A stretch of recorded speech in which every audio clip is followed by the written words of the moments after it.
Rehabilitation and resettlement award के बारे में हम यहाँ पे पढ़ लेते हैं। Introduction. This act was passed in year 2013 with many aims and objective. The provision for rehabilitation and resettlement award by collector and insert under chapter 5 section 31 से लेके 42 तक। Rehabilitation and resettlement award for affected family by the collector. Section 31 में बोला गया है the collector shall pass rehabilitation and resettlement award for the affected family in accordance with the second schedule, यानी second schedule के हिसाब से award पास करेगा collector, ठीक है, रिहेबिलिटेशन एंड रीसेटलमेंट का। The rehabilitation and resettlement award shall include the following matter, और ये मैटर्स हैं जो इंक्लूड होंगे उस अवार्ड के अंदर। वो मैटर क्या क्या है? Rehabilitation and resettlement amount payable to the family, कितनी अमाउंट दी गई फैमिली को ये। उसके बाद bank account number to the person to which the rehabilitation and resettlement award amount to be transferred, जिस अकाउंट में ट्रांसफ़र किया गया वो account number.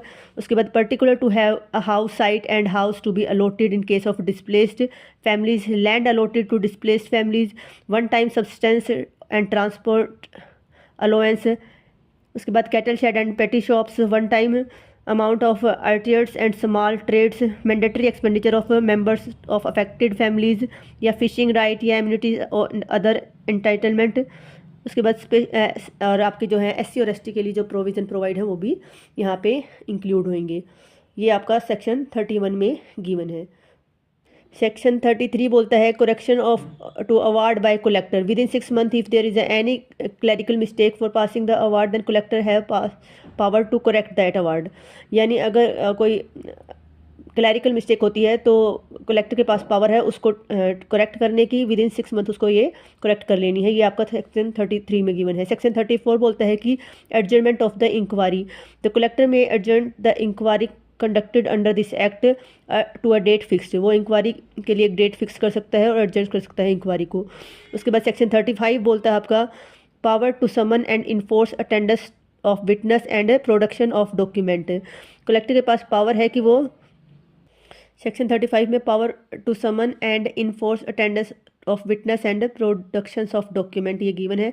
For the purpose of inquiry under this act the collector shall have power to summon and enforce the attendance of witness and compel the to produce the document by the same mean and same manner as it proscribed in the case of civil court under the CPC 1908। जिस तरीके से civil court आपके समन दे सकती है, उसके बाद witness के attendance को produce enforce attendance of witness कर सकती है या प्रोडक्शन ऑफ डॉक्यूमेंट के लिए कंपेल कर सकती है, उसी तरीके से सेम पावर यहाँ पे कलेक्टर के पास है।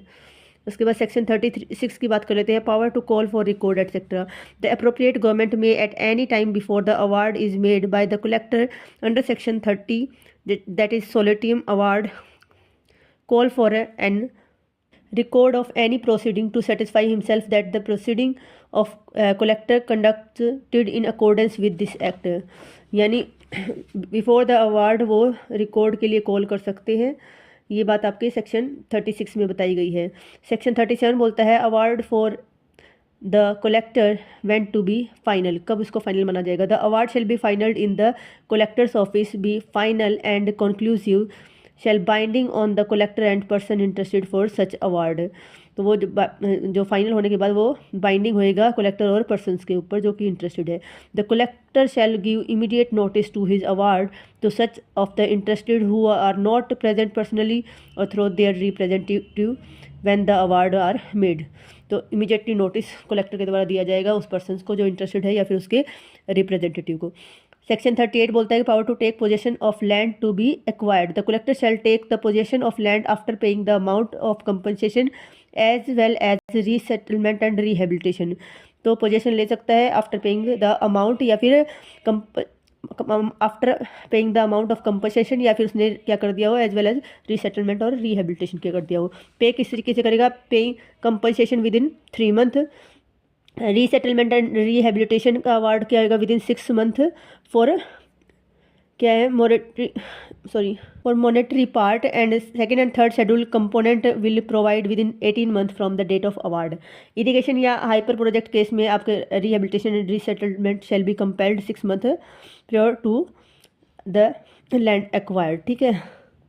उसके बाद सेक्शन 39 की बात कर लेते हैं। Additional compensation in case of multiple displacement है। वैसे तो मल्टीपल डिस्प्लेसमेंट नहीं करनी चाहिए, अगर नीडेड है, नेसेसरी है, तो एडिशनल कंपनसेशन आपको देना पड़ेगा। The collector shall not displace any families which has been already displaced by the appropriate government, but if it is necessary then the additional compensation shall be given to the affected family। वही बात कही गई है। वैसे तो नहीं करेंगे, necessary है तो कर सकते हैं, बट एडिशनल कंपनसेशन देना पड़ेगा। सेक्शन 40 बोलता है special power in case of urgency to acquire land in certain case.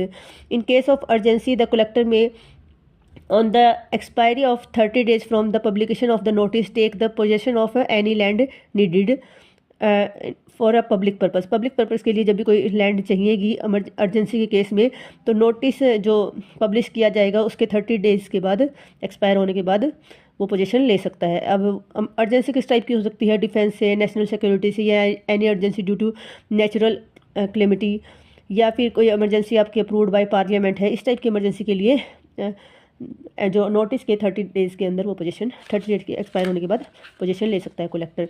But क्या करना पड़ेगा उसको? Before taking position of any land collector shall give the payment of 80% of compensation. Compensation के 80% उसको पोजीशन से पहले देना पड़ेगा। उसके बाद सेक्शन 41 बोलता है special provision for schedule caste and schedule tribe. No acquisition, यहाँ पे स्पेशल प्रोविजन दिए रखे हैं शेड्यूल कास्ट और शेड्यूल ट्राइब के लिए। No acquisition of land shall be made in scheduled area. Scheduled area में वैसे तो एक्विजिशन नहीं करनी चाहिए। उसके बाद but if it is necessary then it shall be done. But बहुत ज़रूरी है तो कर सकते हैं। In case of acquisition of any land in schedule area the prior consent of Gram Sabha or the panchayat or district council shall be obtained. But जब भी ऐसे कोई एक्विजिशन आपको लेंगे स्पेशल शेड्यूल्स एरिया में, तो उसके लिए कंसेंट चाहिएगी किसकी? ग्राम सभा की, पंचायत की, या डिस्ट्रिक्ट काउंसिल की। For this purpose development plan should also be made.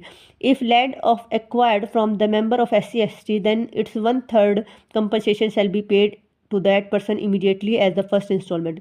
यानी उसको उसी टाइम आपको 1/3 कंपनसेशन देना पड़ेगा अगर आप शेड्यूल कास्ट के किसी SC/ST से लैंड ले रहे हैं तो, ठीक है। उसके बाद सेक्शन 42 बोलता है रिजर्वेशन एंड अदर बेनिफिट के बारे में।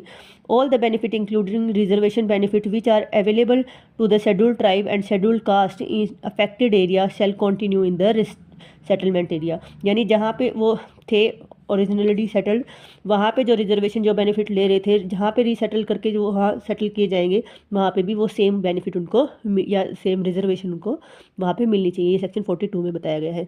आई होप आप सबको समझ आया होगा। Please like, share and subscribe. Thank you.